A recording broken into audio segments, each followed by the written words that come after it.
What's going on, everyone? This is Pablo with the Midnight Oil Bookstore. I have a review for you today. This one is Silo by Hugh Howey. So just to warn you now, there will be some spoilers. So this is kind of a dystopian fantastical novel that came out years ago. And actually, here's a quick little story. This came out during the peak of Game of Thrones, and Hugh Howey went to go get a Game of Thrones book signed by George R. R. Martin. At the signing, George R. R. Martin asked him, like, oh, what do you do? And Hugh Howey's like, I'm number 6. And George R. R. Martin's like, what do you mean number 6? He's like, Wool, my book, is number 6 behind your first 5. And so George R. R. Martin grabs the book and says, to number 6, keep trying. Anyway, back into the book.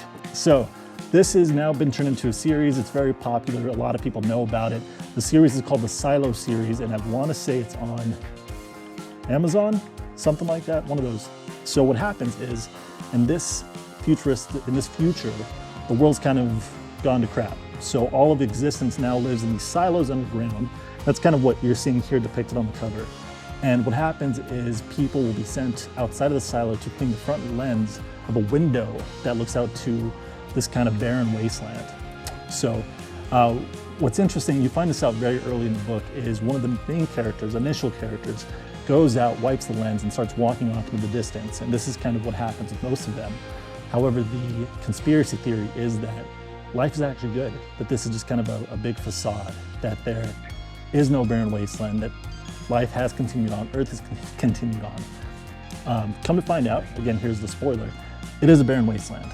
And they're essentially hiding this from the people and using humans, those who are curious, as sort of like sacrifices to go clean the lens and to kind of keep the rest of the populace under control.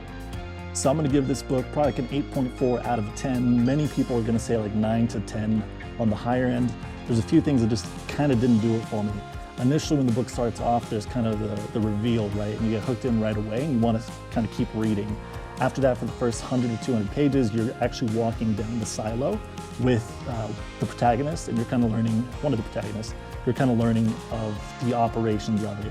And that got a little dry for me, so that kind of like deducted points. I actually put the book down for a solid 2 to 3 weeks, but then picked it up. It got better once you get back up to kind of the juicy bits of the novel.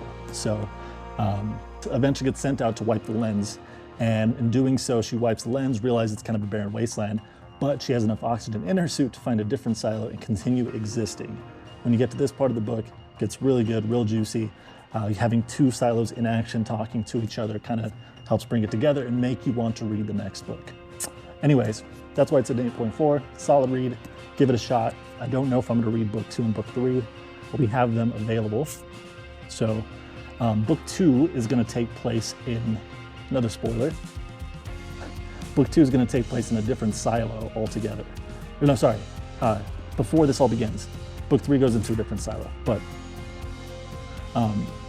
anyway, there's many silos, many populaces, and there's sort of a government entity that controls all of them, preventing them from trying to get into the outside barren world. So, but yeah, 8.4, if you're looking for a good dystopian fantastical novel, definitely check it out. We have it here at the bookstore, new and used.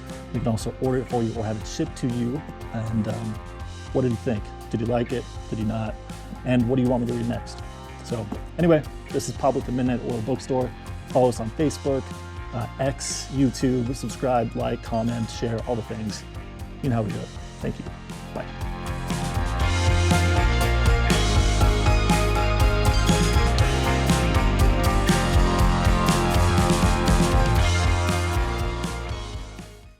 Anyway, that's the review. Let me know what you'd like me to read next. And yeah, thanks. That was terrible. Terrible ending.